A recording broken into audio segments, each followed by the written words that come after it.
coming up on 6:53. It's time to get you ready for your weekend here with the Morning Sprint. Keith Oso was live in Indianapolis this morning ahead of the big NCAA tournament, and Destiny Richards is looking back on our year in the bubble. But first, let's go to Mark Peterson with a look at your weekend forecast. All right, we're wrapping up winter today. First alert weather, the 4 things you need to know.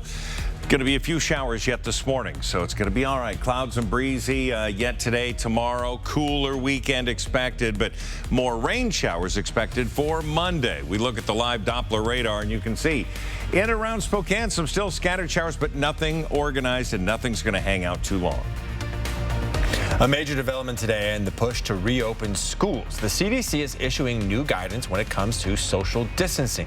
It includes lowering the 6-foot distancing guidance down to 3 feet in classrooms.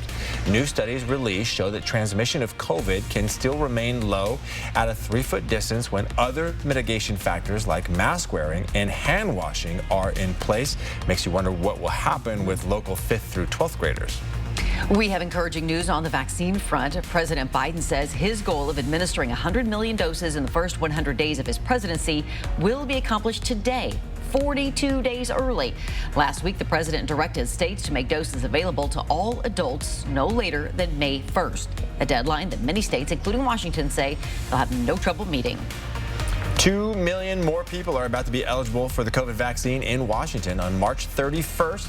Washington is moving ahead 2 more phases a month ahead of schedule.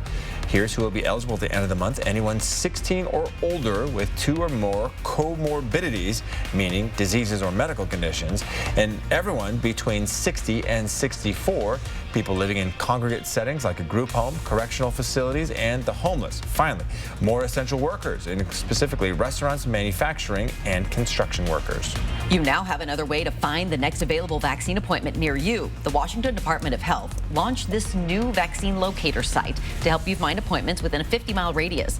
It's regularly updated with appointment availability information and will link you to other sites to book your appointments. We have a link to the site inside this story on KXLY.com. Final day of preparations here in Indianapolis for the Gonzaga Bulldogs and the Eastern Eagles as the NCAA tournament gets underway today. But for them, it's tomorrow. The Zags will open up their tournament play against Norfolk State tomorrow at 6:20, and the Eastern Eagles are at 10:15 against Kansas. Join us for all the latest tonight at 5 and 6. Breaking news this morning, air travel just hit a new record. TSA reports it screened more than 1 million passengers per day over the last 7 days, marking the biggest week of air travel since the pandemic began. More than 8.7 million people have flown in the last week. Now the question is whether this surge in travel will lead to a surge in COVID cases. Apologize for the wrong video there. A reminder for people in Idaho this morning, if you haven't seen a stimulus payment hit your bank account yet, you should check your mailbox in the coming weeks for a debit card that looks like the one you see here on your screen. State officials say these debit cards caused some confusion when stimulus payments were mailed out back in January. The IRS says initial payments are being issued by direct deposit, but additional payments will be sent via checks and debit cards. A task force including the fire department, police department, and ATF is working to determine the cause of a fire that burned through St. Charles Catholic School. One man was asleep inside the church when it happened. A police officer who happened to be driving by noticed the flames at the school in North Spokane. The officer started banging on the door and woke up Father Esteban Soler. He made it out. He was not hurt. The damage is extensive, though, estimated at $2 million. When schools closed down a year ago, there was a lot of uncertainty. School districts needed to come up with a plan, not just for remote learning, but keeping students fed as they continued school from their homes. Spokane Public Schools started meal distributions in mid-March last year. It came together quickly despite a lot of questions surrounding how it would even be done. There wasn't even a definitive plan for remote learning yet, but a lot of staff members stepped up and came together to make sure kids would get fed. 21 distribution sites at different Spokane schools opened up, providing breakfast and lunch for every student. Even a year later, SBS continues to distribute meals every Monday for students still learning at home.